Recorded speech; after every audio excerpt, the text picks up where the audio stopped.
नमस्कार, मैं भारत पंचवाल स्वागत करता हूं आपका राजीव टाइम्स में। आइए रुक करते हैं बुलेटिन की ओर। मध्य प्रदेश के बुरहानपुर से एक दिल दहला देने वाली वारदात सामने आई, जिसमें रिश्तों के भरोसे को झंझोर कर रख दिया है। यहाँ एक 17 वर्षीय नाबालिग पत्नी ने अपने प्रेमी और उसके दोस्तों के साथ मिलकर अपने ही 25 साल के पति की बेरहमी से हत्या कर दी। हैरान करने वाली बात यह रही कि हत्या के बाद पत्नी ने शव का वीडियो कॉल कर अपने प्रेमी को न सिर्फ दिखाया, बल्कि खुद को बर्बरता से हुई इस घटना पर गर्वित भी बताया।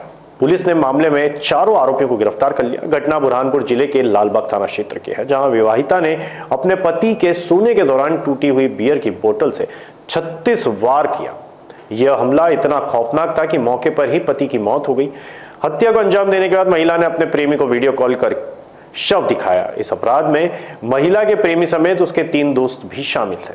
पुलिस ने जब छानबीन की तो हत्या की साजिश, हथियार और कॉल रिकॉर्डिंग सामने आई। चारों आरोपियों को गिरफ्तार कर जेल भेज दिया गया।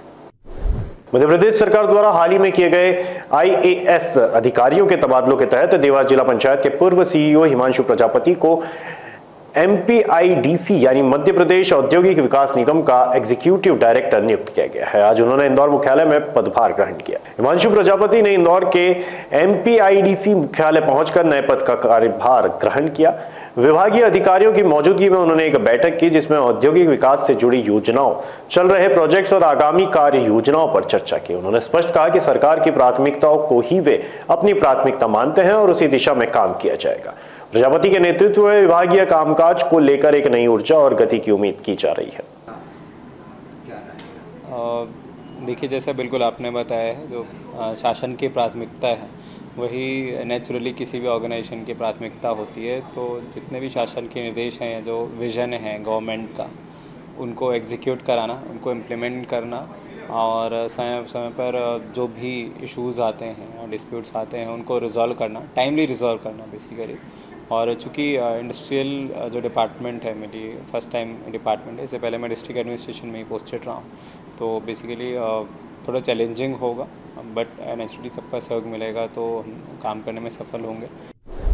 गुड फ्राइडे को ईसाई धर्म के अनुयायी शोक और आत्मचिंतन के रूप में मनाते हैं। इंदौर के विभिन्न चर्चों में आज श्रद्धालु सुबह से ही जुटने लगे थे। चर्चों में प्रभु यीशु के क्रूस पर चढ़ने की कहानी सुनाई गई, प्रार्थनाएं की गई और भजन गाए गए। लोग उपवास रखकर और मांसाहार से परहेज कर इस दिन का आध्यात्मिक महत्व बनाए रखते हैं। समाज के वरिष्ठ सदस्य फादर थॉमस मैथ्यू ने इस दिन के महत्व और मसीह के प्रेमपूर्ण बलिदान पर प्रकाश भी डाला। आज के दिन को जैसे आपने सुना होगा, गुड फ्राइडे कहते हैं। प्रभु यीशु के क्रूस पर मरने की यादगारी मनाई जाती है आज। लगभग 2000 साल पहले यरूशलेम में प्रभु यीशु को उनके बैरियों ने, दुश्मनों ने क्रूस पर चढ़ाकर मार दिया गया था। तो हम ईसाई विश्वासियों के लिए उनका क्रूस पर मरना हमारी मुक्ति का एक साधन था। तो उनके क्रूस पर मरने के द्वारा और इसके बाद तीसरे दिन वो जी उठे, पुनर्जीवित हो गए। इनको हम पास का रहस्य कहते हैं, प्रभु यीशु के पवित्र दुख, भोग, मरण और पुनरुत्थान। इन पास का रहस्यों के माध्यम से हमें सारी मानव जाति को मुक्ति मिली है, ये हमारा मानना है। इसलिए आज का दिन, प्रभु यीशु की मृत्यु का दिन, क्रूस पर उनके मरण का दिन हमारे लिए बहुत महत्व रखता है। एक सड़क हादसे में जान गंवाने वाले युवक के परिवार को न्याय मिला है। मामले में पीड़ित परिवार की ओर से अधिवक्ता राजेश खंडेलवाल ने कोर्ट में क्लेम याचिका दायर की। सुनवाई के दौरान मृतक के पिछले 4 वर्षों के आयकर रिटर्न को उनकी आय का पुख्ता आधार मानते हुए कोर्ट ने परिजनों को मुआवजा देने का आदेश दिया। दरअसल ये मामला 1 अगस्त 2022 का है, जब पंकज चावला देवास से उज्जैन की ओर अपनी स्कूटी से जा रहे थे। रास्ते में तेज रफ्तार आ रही एक बस ने उन्हें टक्कर मार दी। गंभीर हालत में उन्हें अस्पताल ले जाया गया, लेकिन इलाज के दौरान उनकी मौत हो गई। अधिवक्ता राजेश खंडेलवाल का कहना है कि किसी भी व्यक्ति की आय को साबित करने में आयकर विवरण एक अहम दस्तावेज होती है। इसी वजह से पंकज चावला के परिजनों को मुआवजा मिलने में आसानी हुई। मामले में पीड़ित परिवार की ओर से अधिवक्ता राजेश खंडेलवाल ने कोर्ट में क्लेम याचिका दायर की। सुनवाई के दौरान मृतक के पिछले 4 वर्षों के आयकर रिटर्न को उनकी आय का पुख्ता आधार मानते हुए कोर्ट ने परिजनों को 1 करोड़ 11 लाख रुपए का मुआवजा देने का आदेश दिया। माननीय न्यायालय द्वारा बड़ा ही न्यायपूर्ण न्याय दृष्टांत पारित किया गया है, जिसमें मृतक पंकज चावला जी को ब्याज सहित 1 करोड़ 11 लाख रुपए की राशि दिए जाने के आदेश दिए गए हैं। दरअसल पंकज चावला जी 1 अगस्त 2022 को अपनी स्कूटी को सही साइड वो सीमित गति से चलाकर जा रहे थे। जैसे ही वे थाना क्षेत्र नरवर के अंतर्गत पहुँचे थे कि तभी उनकी स्कूटी वाहन को अंध गति से आ रही बस ने टक्कर मार दी थी, जिससे इलाज के दौरान उनकी मृत्यु हो गई थी। तत्पश्चात हमारे माध्यम से माननीय न्यायालय के समक्ष क्लेम याचिका प्रस्तुत की थी, जिसमें माननीय न्यायालय द्वारा पंकज चावला जी की दुर्घटना में मृत्यु होना प्रमाणित पाया। साथ ही माननीय न्यायालय द्वारा यह भी प्रमाणित पाया कि पंकज चावला जी जो थे आयकर की विवरणी दाखिल करते थे और आयकर विवरणी के दाखिल करने के आधार पर उनकी आय जो थी प्रमाणित पानी गई। हमने दस्तावेजी साक्ष्य एवं मौखिक साक्ष्य प्रस्तुत की थी, जिसके आधार पर माननीय न्यायालय द्वारा मृतक के परिवार को 97 लाख रुपए मूलधन की राशि, साथ ही उस पर 6% की दर से दावा प्रस्तुति दिनांक से ब्याज भी दिया गया है। इस प्रकार से कुल 1 करोड़ 11 लाख रुपए की राशि इस मृतक पंकज चावला जी के परिवार को प्राप्त होगी। कुल आधार क्या रहा आयकर को लेकर? आयकर विवरणी का महत्वपूर्ण आधार है। किसी भी व्यक्ति जो रात दिन घटनाएं होती रहती हैं, तो किसी व्यक्ति की आय को प्रमाणित करने के लिए आयकर विवरणी एक मजबूत आधार माना जा सकता है। जो व्यक्ति सेल्फ एम्प्लॉयड है, जैसे कि अपने बार्बर हो गए, सब्जी बेचने वाले हो गए, छोटे दुकानदार हो गए, उन सभी को इनकम टैक्स भरना तो उनकी इनकम पे डिपेंड करता है, बट आयकर विवरणी दाखिल करना माननीय न्यायालय के समक्ष यह माना जाता है कि यदि किसी व्यक्ति के द्वारा माननीय आयकर विवरणी अगर दाखिल की गई है, इट मीन्स कि वह उतनी आय कमाता था और उस आय के आधार पे ही यह राशि माननीय न्यायालय द्वारा दिए जाने के आदेश दिए गए। इंदौर महापौर पुष्यमित्र भार्गव ने कलेक्टर को पत्र लिखकर भीषण गर्मी में स्कूलों के समय को परिवर्तन करने के लिए कहा। लगातार तेज गर्मी की वजह से स्कूल जाने वाले बच्चों को परेशानी का सामना करना पड़ रहा है। भीषण गर्मी में बच्चे भरी दोपहरी में स्कूल से घर पहुंच रहे हैं, इससे बच्चों के स्वास्थ्य पर भी असर हो सकता है। इसलिए आज से इंदौर महापौर पुष्यमित्र भार्गव ने कलेक्टर को पत्र लिखकर स्कूल के समय में बदलाव की बात कही है। वहीं इस मामले को लेकर कलेक्टर ने कहा कि अभी इंदौर में मौसम में बदलाव भी देखने को मिल रहे हैं, तो वहीं दूसरी ओर शहर के कई ऐसे स्कूल हैं जिसमें गर्मियों की छुट्टी लगी हुई है, तो ऐसे में अभी स्कूल के समय में बदलाव की जरूरत नहीं है। इस बार गर्मी पिछली बार से भी भीषण है। अप्रैल में ही गर्मी और पारा लगातार बढ़ रहा है। ऐसे में स्कूल का जो समय है बच्चों की दृष्टि से उसको परिवर्तित करना उचित होगा।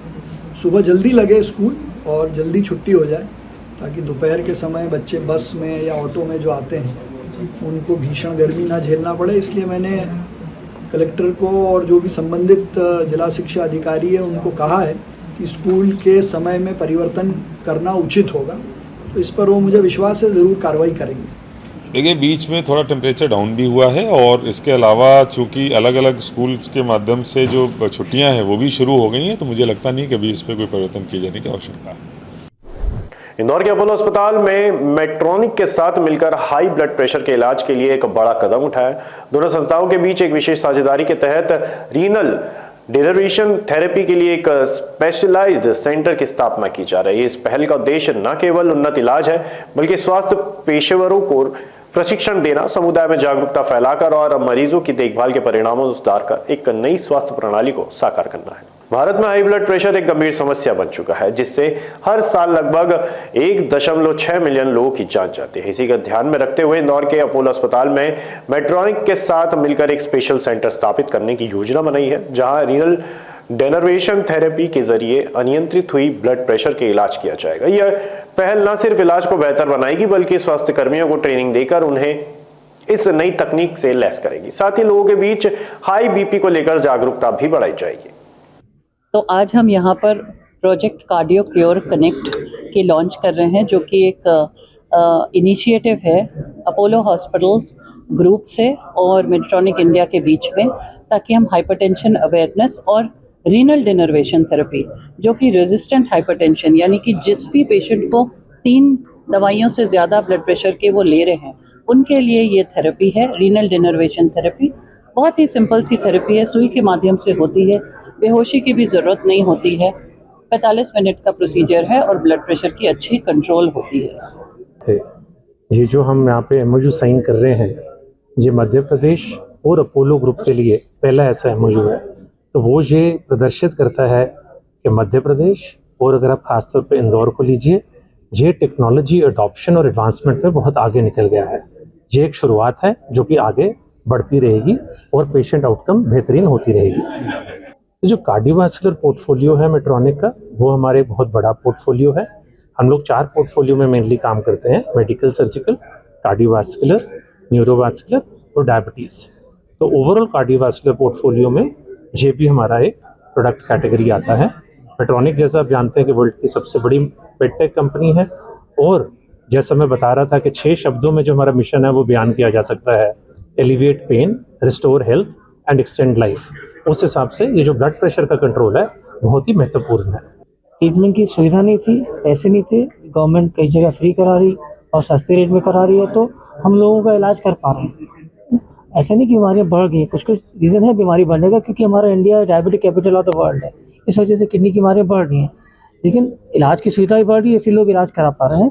पहले पता चलती थी बीमारियाँ, अब पता ज़्यादा चलती हैं, क्योंकि लोगों की अवेयरनेस थोड़ी बहुत बढ़ने लगी है और लोग अर्ली हमारे पास आते हैं कि किडनी की प्रॉब्लम तो नहीं है या किडनी की बीमारी होती तो इलाज कराने आते हैं। पहले लोगों का ऐसा रवैया नहीं था, ऐसा सोचते थे किडनी की बीमारी होगी मतलब हमारा जीवन खत्म हो गया, हमारी किडनी खराब होगी तो जीवन खत्म नहीं होगा, किडनी बस खराब हुई है। हमारे पास डायलिसिस है, ट्रांसप्लांट है, बहुत सारे तरीके हैं जिससे हम जीवन अच्छा जी सकते हैं। डायबिटीज़ कितना बड़ा रीजन है? 100 में से 50% लोगों में किडनी की जो दिक्कत होती है डायबिटीज़ की वजह से होती है। जैसे आज हम 100 किडनी के पेशेंट उठाएं तो 40 से 50% लोगों में हमें डायबिटीज़ मिलेगी। यानी डायबिटीज़ हमारे देश में बहुत इंपॉर्टेंट कॉज है। उसके बाद करीब 20% लोगों में बीपी की वजह से किडनियाँ खराब होती है, 30% लोगों में बाकी कॉजेज आते हैं। तो डायबिटीज़ बीपी को भी बढ़ाता है, किडनी की बीमारी को भी कराता है। करीब करीब हम 100 पेशेंट ले लें ब्लड प्रेशर के, करीब 30 से 40% लोगों में हमें डायबिटीज़ की हिस्ट्री मिलेगी। नमक और नमकीन भी कहीं ना कहीं, नमक का हाई इंटेक लेना भी बीपी को बढ़ाता है, क्योंकि नमक समय के साथ साथ, एज के साथ साथ बॉडी से एक्सक्रीट होना कम हो जाता है, क्योंकि एक एज होती है किडनी की, उसके साथ नमक एक्सक्रीशन कम होता है तो ब्लड प्रेशर बढ़ता है। इसलिए किडनी की बीमारी में नमक कम करते हैं, पानी को कम करते हैं ताकि बीपी कंट्रोल हो। और फिलहाल के लिए बुलेटिन में इतना ही। तमाम जानकारी के लिए देखते रहिए राजीव टाइम्स।